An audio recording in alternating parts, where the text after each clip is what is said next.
Hey, how's it going, boys and girls? Cowwy's here, and welcome back to the Carrot Club where we build cool things together. So Halloween and the witch hunt is over. That means no more jack-o'-lantern trophies or the rat potions. Instead, we got a new and confusing update that has to do with breeding flowers, getting the new color blocks, and a new visitor system, which in my opinion, all of this stuff is too complicated. But I'm still going to show you guys what this update is about. I'm also going to be sharing with you what you can do to make coins in this new update, so stick around to the very end to find out how. Be sure to like and subscribe. I do a lot of island building tutorials and update videos. Soon I will also have Minecraft videos on my channel building all sorts of cool stuff. If you want to find me, join the Carrot Club on Discord or Roblox group. All the link is in the description, so with that, let's get started. Since the update is so confusing, we're going to take a look at things that make sense first. Let's check out what they've added in the workbench. All the changes you see are in the coloring station. They have added a lot of different color blocks, which is really awesome. The only problem with it is you can't just build them. Each color block have their own specific flower dye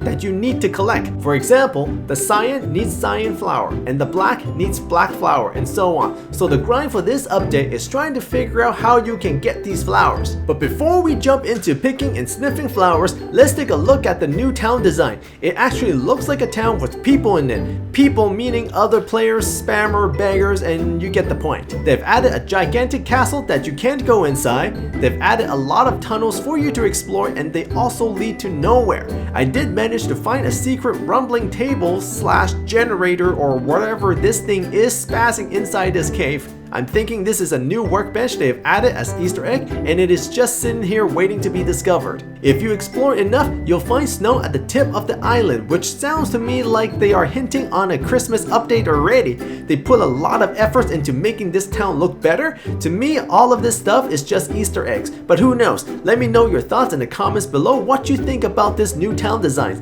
For the rest of the Monster Island, they didn't add anything new to them, so they are just as boring as they were first started. Now let's talk about this new flower breeding system they have added. I'll tell you this now, this system is kind of broken and confusing. There are two different sets of flowers that you need to know.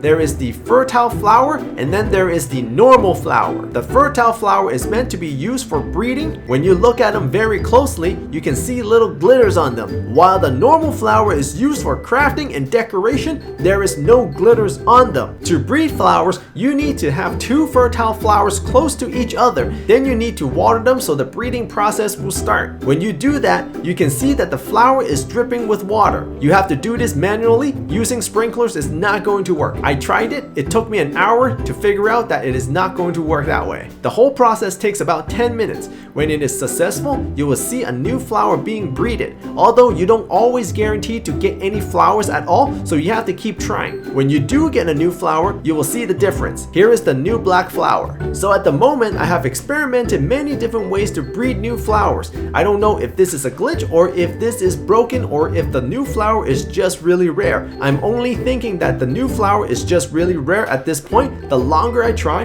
I'm starting to see new flowers are actually being grown. Here is the new fertile blue hyacinth. So it is possible to get new color flowers. I think they are simply really rare and you have to be very patient with it. Okay, let's stop talking about the flowers. The best changes that have been added is the building blocks. The most unique thing about the building blocks is that you can now rotate them by pressing R on your keyboard. So this means that you don't have to change your camera angle every time you want a certain block to look a certain way. You can simply just press R and it'll rotate in the way that you want it. The stair block can now be reversed just like in Minecraft. If you want your roof to look like a roof, you can do that now. The slab also changed. You can place them on the upper parts of a block or on the lower parts of a block. This is a bit weird because you can't stack them like in Minecraft. However, if you play around with it long enough, you realize that you can stack them. Probably because of a glitch and not because you can actually stack them. The last thing that had been updated for building is the door. Finally, they have added double door, which means you can put doors side by side and they will open properly.